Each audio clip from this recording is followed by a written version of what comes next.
There was a time when he thought strength meant carrying everything. Every expectation, every responsibility, every silent disappointment, every unspoken fear. He wore pressure like armor. He called exhaustion discipline. He called suppression control.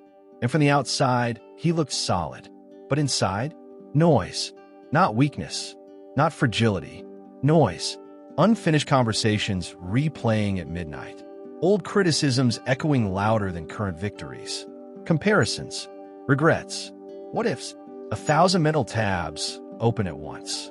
He was not tired from work. He was tired from thinking.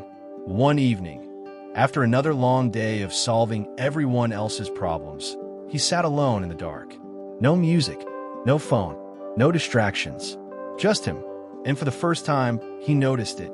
His mind wasn't a weapon. It was a cluttered room. Memories stacked in corners. Resentments shoved under the bed. Unprocessed pain taped to the walls. Promises to deal with it later gathering dust. He realized something dangerous. He wasn't overwhelmed because life was heavy. He was overwhelmed because he never cleaned his emotional space. Most men are taught to build muscle, build money, build status, build legacy, but almost no one teaches men to delete. Delete old identities. Delete inherited expectations. Delete the need to win every argument. Delete the pressure to be everything to everyone. Emotional minimalism is not about feeling less. It is about carrying less. The turning point wasn't dramatic. No applause. No announcement. Just a decision. He began asking himself one brutal question. Is this thought helping me move forward, or just keeping me busy? If it was just noise, he let it go. He stopped replaying old disrespect. He stopped arguing with ghosts. He stopped defending himself in imaginary conversations. He realized something powerful. Clarity is a form of dominance. When your mind is uncluttered, your presence becomes heavier. Your words become fewer, but sharper. Your decisions become faster, but calmer. Minimalism didn't make him passive. It made him precise. He forgave people who never apologized, not because they deserved it, but because he deserved peace. He stopped chasing validation and noticed he began commanding respect. He stopped over-explaining, and people leaned in closer. The more he removed, the more powerful he became. Not louder, deeper. There is a myth that men must be emotional vaults. But vaults are dark.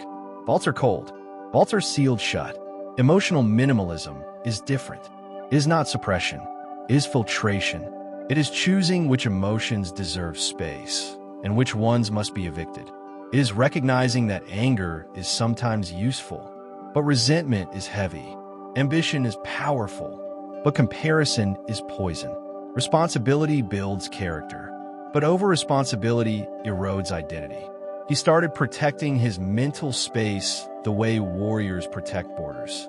No unnecessary drama, no borrowed anxiety, no self-sabotaging narratives. He guarded his attention like currency because he finally understood. Where attention goes, life follows. And a cluttered mind cannot create a focused life. Weeks passed, then months, and people began to notice something. He wasn't reacting as quickly. He wasn't engaging in pointless battles. He wasn't explaining himself to those committed to misunderstanding him. He looked calmer, but underneath that calm was power. Not explosive power, directed power. The kind that builds quietly and strikes only when necessary. Emotional minimalism gave him 3 gifts: clarity, energy, impact. Clarity, because he could finally hear his own thoughts without interference. Energy, because he wasn't leaking it into old wounds.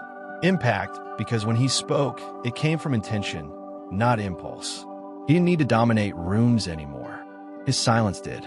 Here is the truth most men discover too late. You don't need more motivation. You need less mental clutter. You don't need to hustle harder. You need to think cleaner. You don't need to feel nothing. You need to feel intentionally. Emotional minimalism is a discipline. It means sitting with discomfort instead of distracting yourself. It means addressing wounds instead of numbing them. It means choosing peace over ego. It means letting go of stories that no longer serve your future. It is not glamorous, but it is transformative. The strongest men are not the ones carrying the most weight. They are the ones carrying only what matters. And when the unnecessary falls away, something remarkable happens. Your focus sharpens, your standards rise, your presence deepens, your impact multiplies, because a clear mind moves like a blade. No hesitation, no wasted motion, no internal chaos, just direction. If you feel exhausted, ask yourself, what are you still carrying that no longer belongs to you? Whose expectations are living rent-free in your head? What resentment is draining your strength? What fear is disguising itself as responsibility? Clear it, one thought at a time, one emotion at a time, one decision at a time. You don't need to become someone new. You need to remove what you are not. The man who masters his environment is impressive. The man who masters his mind is unstoppable. Declutter your thoughts, filter your emotions, guard your attention, and watch what happens. When the noise fades, the impact becomes undeniable.